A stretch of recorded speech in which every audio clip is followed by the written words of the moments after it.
Ladies and gentlemen, we are beginning our lecture for European history for Thursday, the 4th of November, 2021.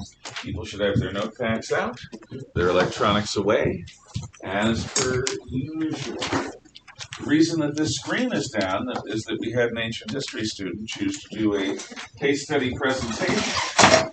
That is still an option. You may choose to do one, along with the option of choosing to do a case study essay. Both are possible. What is required is the case study 50 fact sheet, which is due fairly soon, and the case study profile, which is due soon after Thanksgiving. I strongly recommend that you get started on it. Now, I won't be here tomorrow. So, with your substitute teacher, I encourage you, good question, I encourage you to use the encyclopedias in this classroom, which are good. Don't take them out of here, but you are welcome to use them, along with many of the other resources, including a number of other world and European history books over here, and specialized books that go from older to newer as we move clockwise around that corner of the room. You need 2 book sources minimum. Now, your textbook could count as a source if you're actually going to find things there. Usually there isn't enough. And an encyclopedia can count as a book source. You need 2 additional sources plus a primary source on your topic. So, you have the entire period tomorrow to work on this stuff. I strongly encourage you to do so. Now, AP students, who I'm giving some work back to, I can tell you right now that we need to talk about who is and who is not a historian. If you have questions about that, see me on the way out, and we will talk about it. Your work was pretty good otherwise, but we need to work on what I mean by finding a historian of the period, not a historical figure. It is something that you can fix if you want to. Let's see, what else? Obviously, your exam will be next week. I do not think it will be on Monday. I think it will be on Tuesday. This is James, not Bailey. I gave you an extra. I wish. I have it. So, You did good on it. where we were is we were talking about Hernan Magellan, who's known to history as Ferdinand Magellan, and his attempt to circumnavigate the world. We left him as he was entering the Pacific Ocean.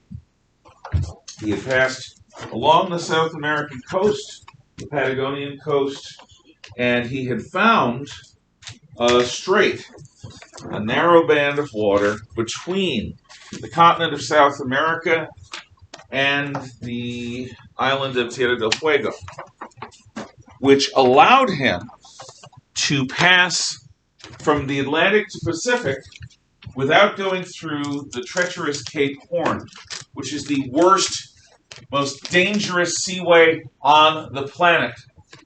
Between the Antarctic Peninsula and Cape Horn is a relatively narrow band of water which has the Pacific, Atlantic, and Southern Oceans all sort of coming together. And there is a roiling of air as well as water. 50 and 100-foot waves are not uncommon. Rogue waves, which are unpredictable, are not uncommon. And it storms there for over 300 days in a 365-day year. So Magellan avoids a lot of problems by finding the strait that is named after him. Now, beep, beep, beep. Thank you. Oh, I suppose I'll use the marker. No, I don't want to use the marker. Magellan is going to move up what we now call the Chilean coast for a little while, and then he's going to strike roughly west by northwest. Now, Magellan's course takes him past, but not to, a number of Pacific island chains, like the Marquesas and the island chain that has Tahiti, French Polynesia in general. He misses all of them. So the voyage into the Pacific becomes this interminable odyssey. When will it end? His remaining ships begin to run out of food, fresh water, and his sailors become almost zombies, effigies of living human beings, hyper thin, drinking their own urine if they're stupid, drinking seawater if they're stupid, eating shoe leather if they're stupid. But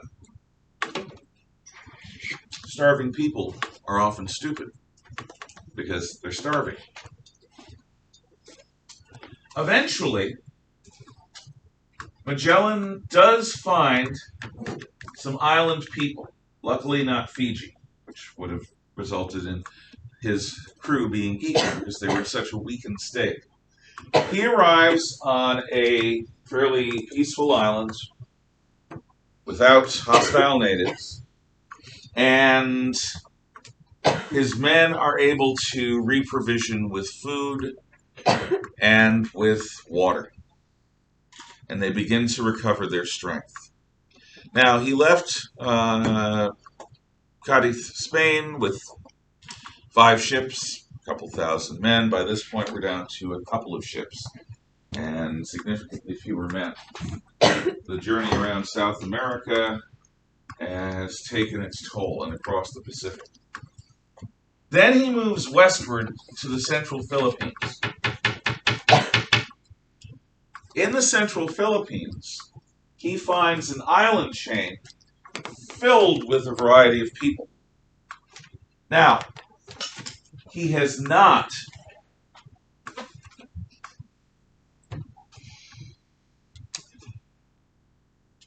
all of this effort and exertion has led him to a fairly spiritual frame of mind.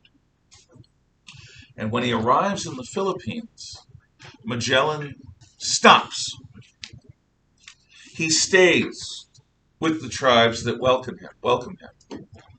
And he personally tries to missionize the faith of Jesus Christ to these tribesmen.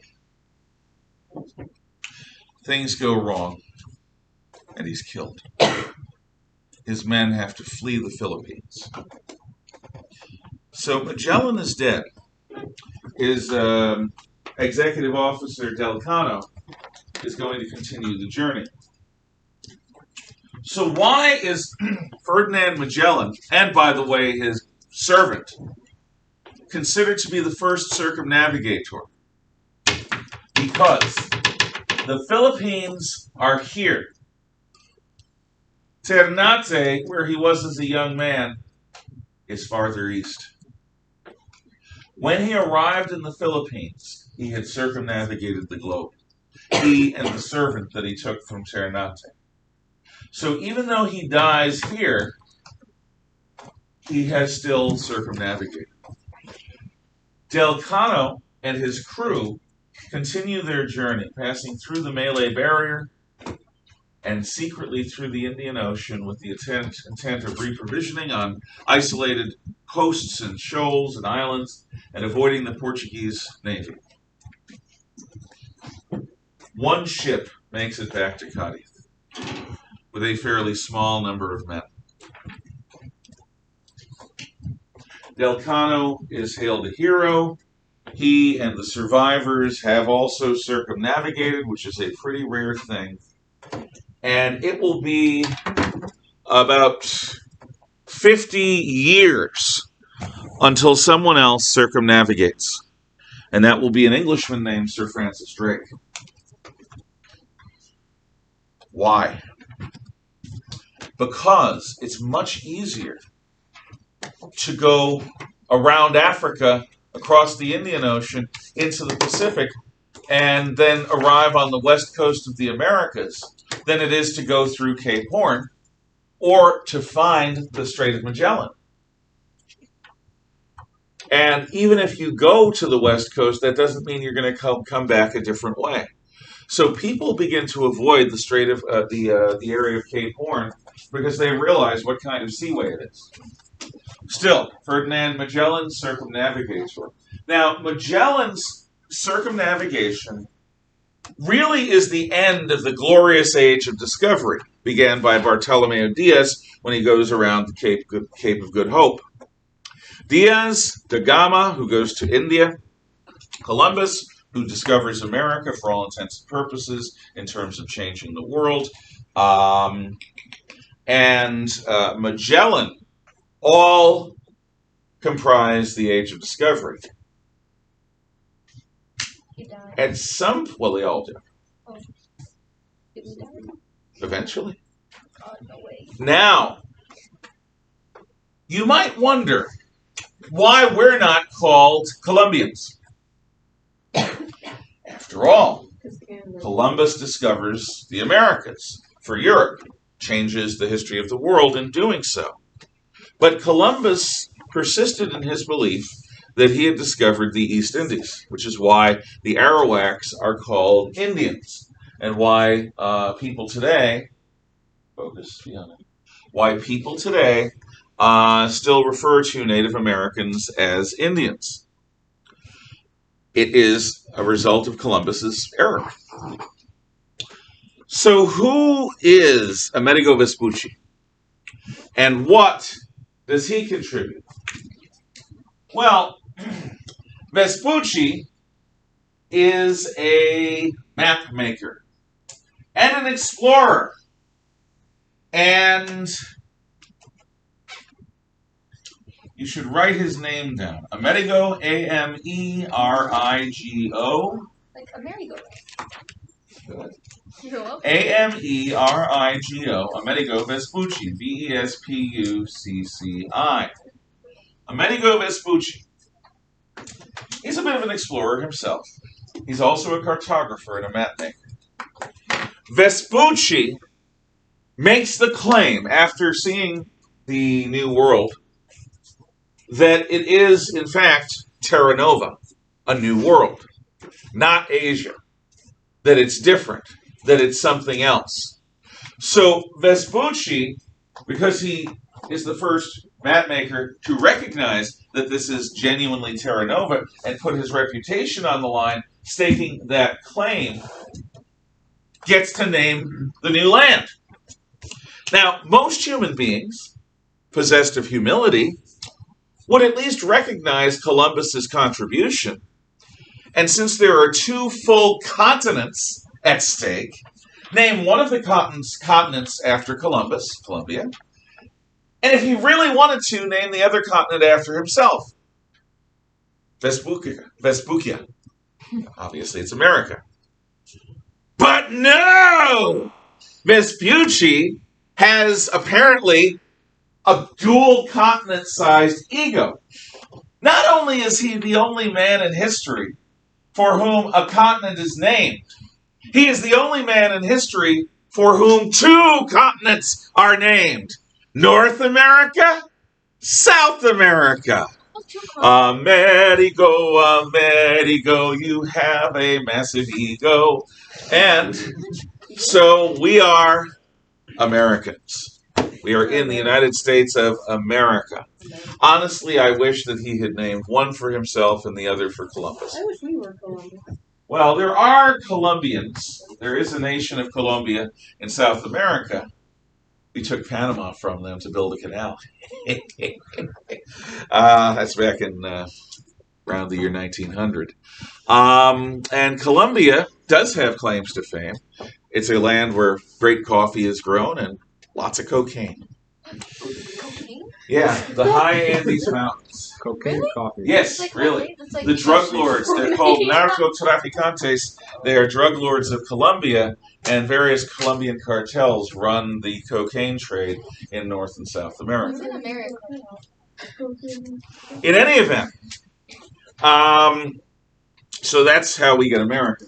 So now we wonder, why would people who are perfectly happy Well, actually, they're not perfectly happy or they wouldn't leave home.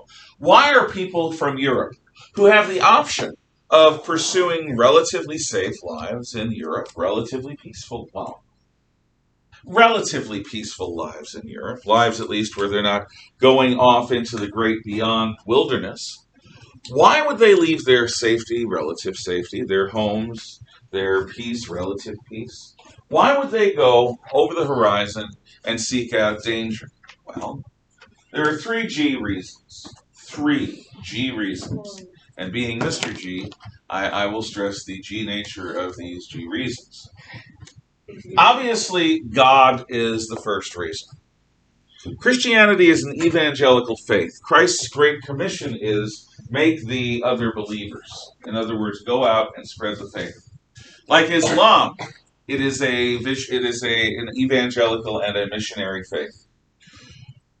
Christians who are serious of this era genuinely believe that people who were born before Christ are in trouble, but that Jesus went to hell between his crucifixion and resurrection to free those righteous pagans from hell, but that even today, people who never hear the name of Christ are at a deep disadvantage when it comes to the afterlife.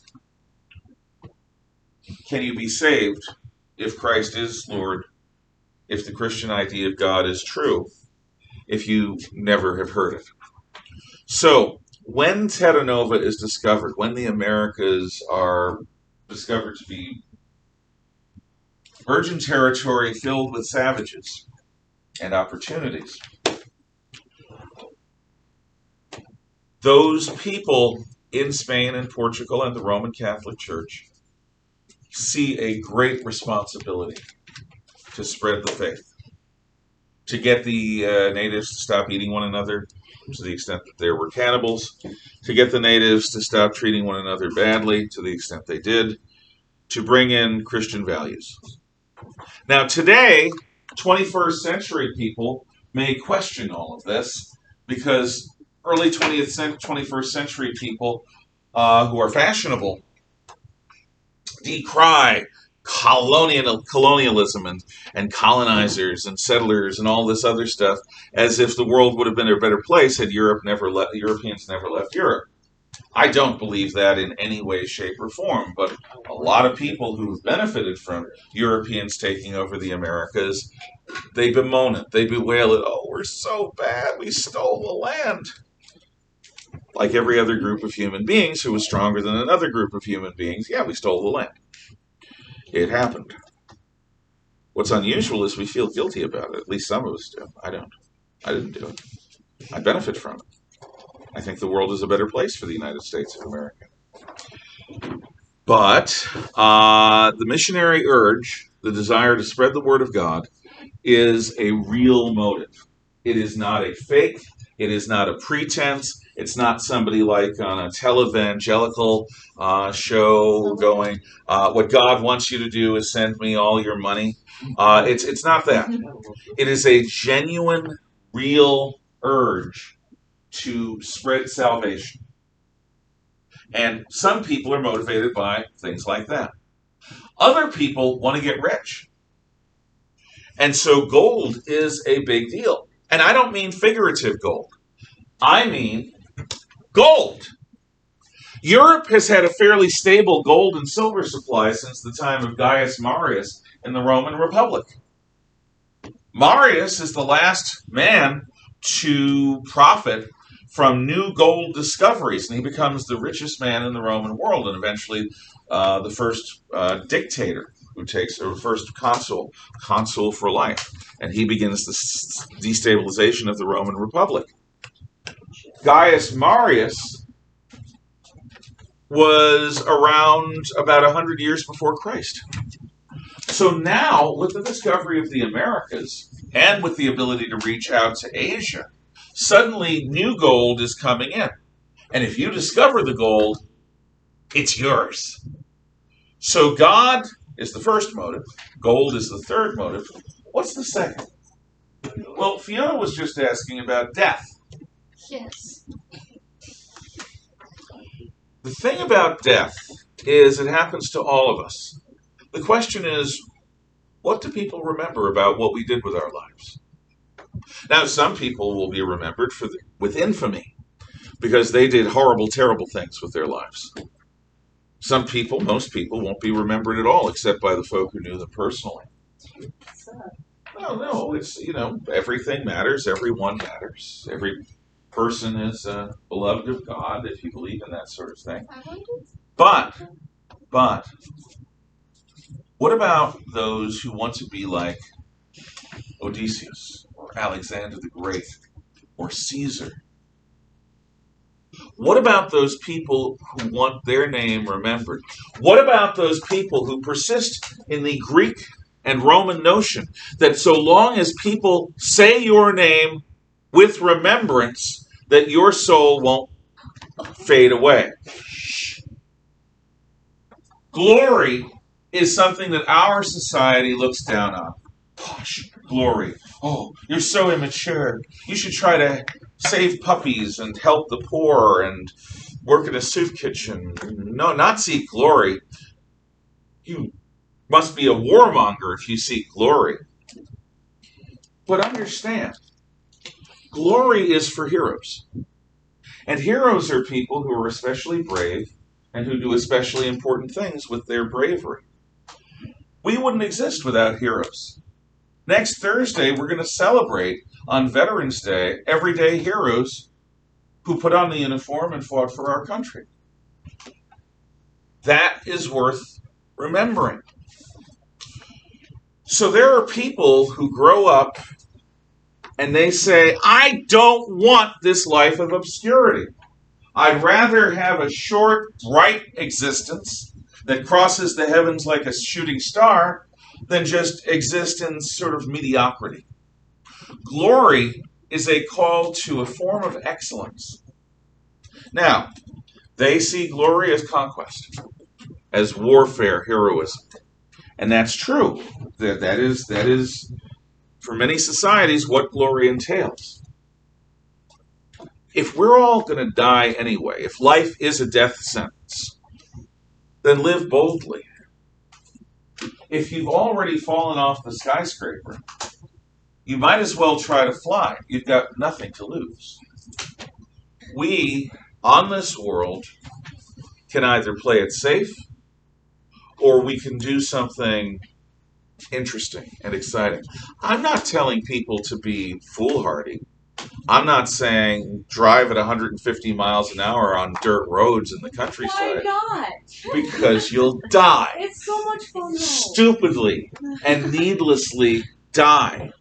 I'm not saying be reckless. I am saying that there is a valid motive that many people have to do something glorious, at least sometime in their life. This is distracting. I made paper. Stop. I'm proud of you, Kaylee. Thank you. Not everyone can make paper without a pulp mill, Stop. but you clearly did it. But you can stop waving it now. You should touch it. Maybe later. So, given these motives, we now come to the age of the conquistador. Conquistadors are the Spanish conquerors, and there are two conquistadors that stand above the rest. First, Hernan Cortez, or Hernando Cortez, depending upon which translation of the Spanish you have. Hernan Cortez is an officer on Cuba, and he wants more. He wants what Oliver Twist has, more. Really, Sam? You're going along with her delusions? I asked. Let's continue. Okay, that's okay. It's okay. No, you got other things to do. I get that. What? I gave you a present. I'm happy about it. I'll be something about it. I will. I promise you. Cortez has heard of an empire of gold on the mainland to the west of Cuba. Explorers have found that. So he convinces a bunch of his army buddies to join him and land on the mainland and march on the capital and seize the empire of gold. Cortez has a couple hundred Spaniards, few ships, He leaves Cuba and lands on the Mexican coast at Veracruz, which means the place of the true cross. Shh. Now, don't be distracting. I'm not talking. Don't be distracted. It's a good story. So, he is espied by several of the local Indians. Cortez and his men come ashore, and reports are sent inland. Some of the local Indians come out, and they start trying to talk to the Spaniards. Now, they eventually learn that the Empire of Gold is a terrifying empire. The Empire of Gold holds these Indians in captivity. The empire is called the Aztec Empire. The Aztecs have terrifying gods.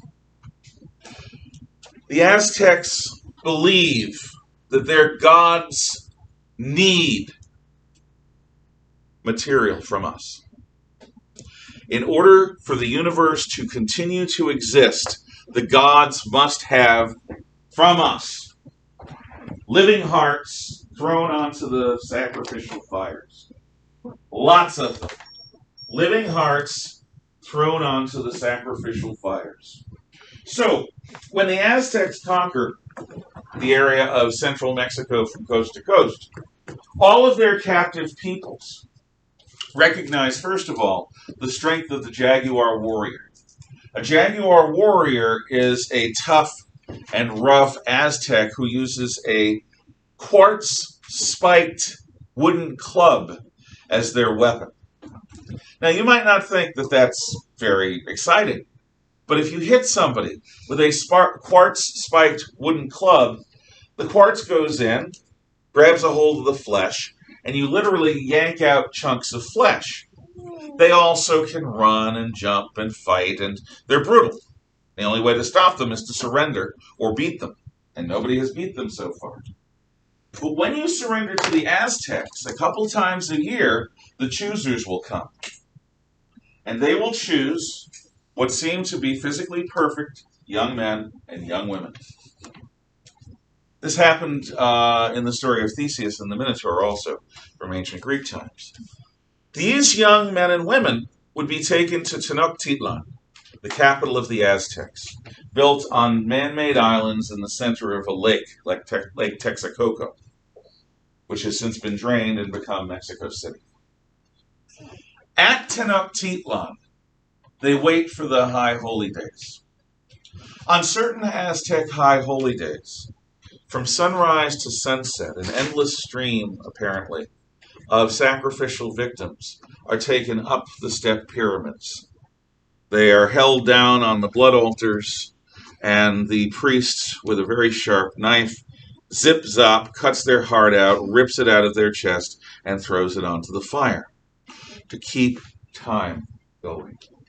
To keep time going. Imagine that time is an engine. Engines need fuel. If an engine runs out of fuel, it's stopped. Imagine being kept in a moment between tick and tock, still aware, but unable to move, unable to act, like you dive under the water and suddenly the water freezes solid and you're under there. You can't move, you can't act, you're frozen like a fly in amber, except you're in a frozen bit of ice. You're not going to live, but since time has stopped, you will. An eternity in one moment. That's horrifying. To prevent that from happening, the Aztecs will do whatever the gods require. And the gods require the living hearts of their victims. Literally, the pyramids run red with the blood of the sacrificial victims. This is dark. And what it means is that the local Indians are happy to work with these godlike men. Why would they view the Spaniards as godlike men? Well, first of all, yes. May I ask what they do with the bodies? I have no idea. Jackson wants ideas. They might throw them to the jackals or to other predatory beasts that they keep. They might burn them also, but they don't burn them on the altars. It's the hearts that are required. And they have to be just plucked. You can't keep hearts hanging around. That's disrespectful. But say So, the Spaniards are paler than anyone that had ever seen before. Their faces look different. American Indians come from people in Asia, and there are some resemblances. These are Europeans, Spaniards. Also, they wear starshine. They wear starshine. What's starshine? Steel. These people have never seen steel. They don't have metal. They're still in a Stone Age technology level. Maybe they work with copper. They don't have steel. The Spaniards have steel breastplates, helms, leg armor. They have swords made of this shining starlight. And it cuts through anything. But that's not all. The Spaniards have these demons that travel with them and that join with them. You have what looks like a godlike man suddenly get on this 4-footed demon steed, and now you have a centaur, which is what the Indians saw. They'd never seen horses before. Horses didn't exist anywhere in the Americas. So the Spaniards are wearing starlight, steel body armor. They have starlight weapons. They have horses. And they have boomsticks. This is my boomstick. Why? Dead. So, the Spaniards are seen as, at the very least, godlike. And so the local Indians are going to join with the Spaniards. That's the plan. In fact, the local Indian woman who is the best translator is going to become a lover of Cortez, the leader. But there's a problem. Information gets out to the troops that Cortez has under his command that this is an empire of millions of people. There are a couple of hundred Spaniards. This is stupid. This is like having a giant vat of water the size of an 18-wheeler tanker truck, and you've got a teaspoonful of fruit punch syrup. And you're going to expect that fruit punch syrup to turn the entire watery tanker into fruit punch? No, it won't work. There are too many of them. There are too few of us. So the troops mutiny. And they say, we're not going anywhere except back into our ships. Cortez isn't stupid. He lets the men have their way. He lets them get drunk. They get drunk. They do what drunk men do. They go to sleep. When they're asleep, Cortez and his loyal men sneak aboard the ships. The next morning, the men wake up. For breakfast? It's kind of heavy for breakfast. Smoke. Because it's the ships! The ships are on fire! Cortez burns his ships to the waterline. No one's going anywhere. When the men realize what's happened, Cortez is standing there on the parade ground on Big Flat Beach. Fall in! And they come over, and he says, yep, that's right. I did it. I burned the ships. Now we have only two paths ahead. Victory or death.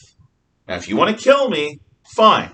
But you can decide if you're better off with me as your leader or by yourselves. If you want to kill me, do it. If you want to follow me, fall into ranks! They fall into ranks. Cortez has clarified the situation. Cortez burning his ships is something that every educated Western member of Western civilization should know. It's like Caesar crossing the Rubicon. When Caesar crossed the Rubicon, the die was cast. There was no turning back. Caesar crosses the Rubicon. He breaks Roman law. He's now a traitor unless he wins against Pompey and the Senate. There's no turning back. Cortez, when he burns his ships, makes it clear to his men, there's no turning back. So, Cortez and his army are joined by friendly native tribes, and they begin encountering Aztec armies. Between the rebellious Indians and the utter shock that the Aztecs had in facing the Spaniards with their steel weapons and body armor, their gunpowder, and their horses, the Aztecs are defeated and they panic. Now, in his capital at Tenochtitlan sits Moctezuma, king of the Aztecs. Moctezuma, king of the Aztecs, has a problem. He has heard of these invaders. He has first-hand accounts of their arrival at Veracruz. They don't call it that, of course. Something with an Itlan on it, I'm sure. Here's Moctezuma's problem. There is a god called by the Mayans Kulkulkan, called by the Aztecs Quetzalcoatl. Quetzalcoatl, which is spelled with a Q, by the way, is a large, feathered, winged snake. Sort of like the thing you see on the Caduceus, but bigger, much more colorful. And Quetzalcoatl is unlike most of the other Aztec gods. He is not fearsome and terrifying. He is the judge of the change. Quetzalcoatl ushers in the end of the old age and the beginning of the new. So what Quetzalcoatl does is he brings doomsday, the end of old and the beginning of something totally new. Now, it had been prophesied that Quetzalcoatl would appear in a certain place at a certain time. And it just so happens that the place was Veracruz and the time was the day Cortez landed. Now, if we had the visitation of alien starships swoop into the Earth's atmosphere and hover over our cities, that would be bad enough. Like Cortez versus the Aztecs, there's a 2,000-year technology gap, maybe more. Any starships that can travel between solar systems is going to make human technology seem like stone knives and bearskins. But let's make it more interesting. There are a lot of Christians around, and Jews and Muslims. And in the book of Revelations, the Christian New Testament of the Holy Bible, there is a line. The number of the beast. Let he who has wisdom calculate the number of the beast, and that number is 666. Now, just before that, it says that only God will know the hour of the beast's coming. So a truly reverent person would not try to figure this out. But it's prophecy, and it's written in poetry, and it's confusing. And in any case, what if a bunch of theologians suddenly realized that 666, in the context of the number of the beast, refers to November the 5th, 2021. How would that make sense? And they announce it to the world. November the 5th, 2021, Doomsday. Antichrist will walk the world. The day of the Lord will happen. The old world will burn away. You know, what a lot of cynical people would say is, if you're going to predict an apocalypse, don't you want more lead time? I mean, that's tomorrow. You say, yeah. But that's what we found. And imagine that it is after that prophecy is revealed to the public that on November 5th, 2021, the world as we know it will end. And the beast will show up. And that's the day that the flying saucers appear over our cities. What is the game monsters? No, that's different. You combine the honest dread of a superior alien civilization making their presence known with an ancient religious prophecy of doomsday and the walking of the devil upon this world. And the terror will be much greater, and the ability to respond to the aliens will be much more confused. That's Moctezuma's problem.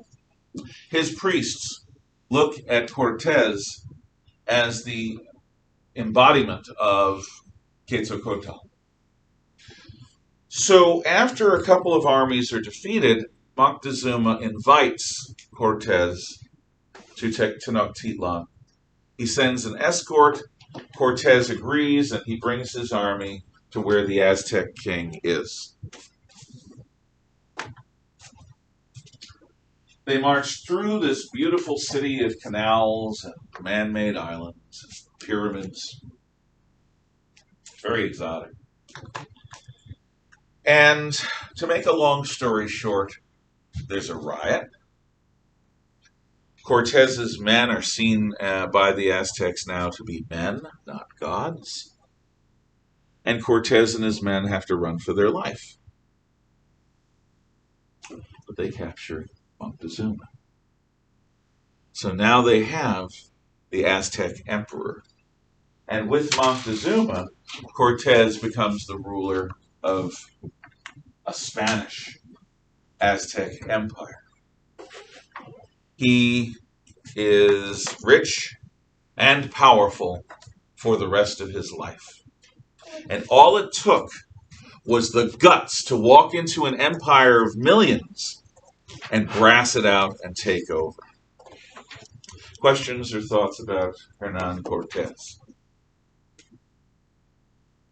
Okay. A few years later, this happens in 1519. In 1530, there's another Spanish officer, this time in Panama, named Francisco Pizarro.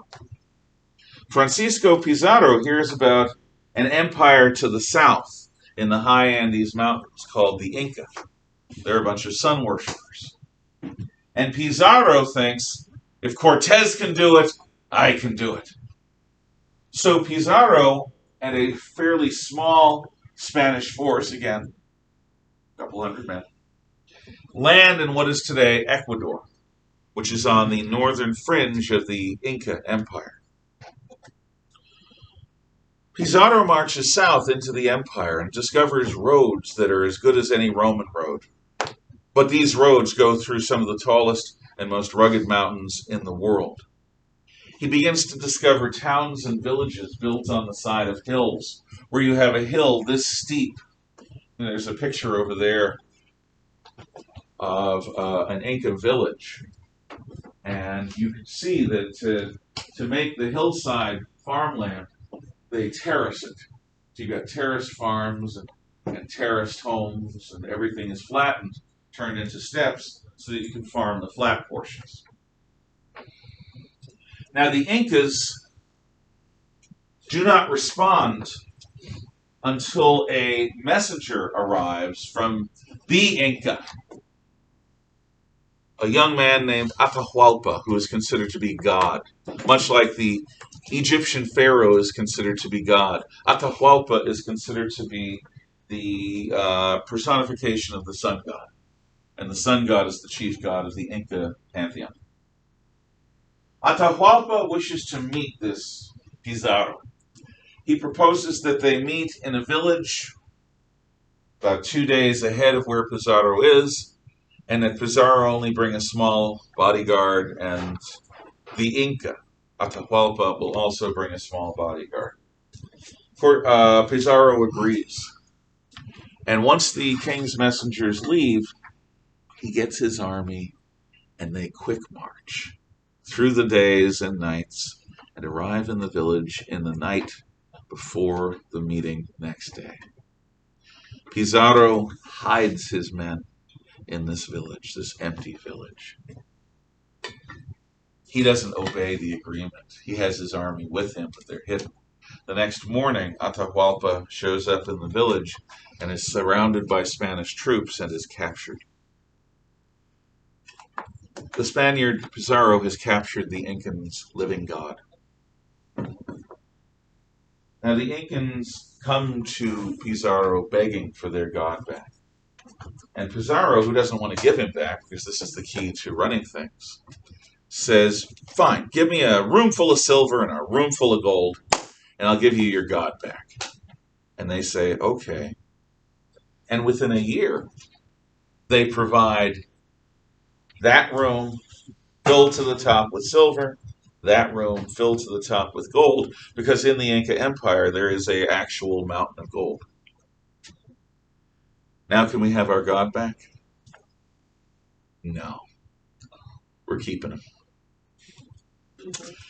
So with Atahualpa as his tool, Pizarro becomes the ruler of the Incas. Now, why were the Incas so weak?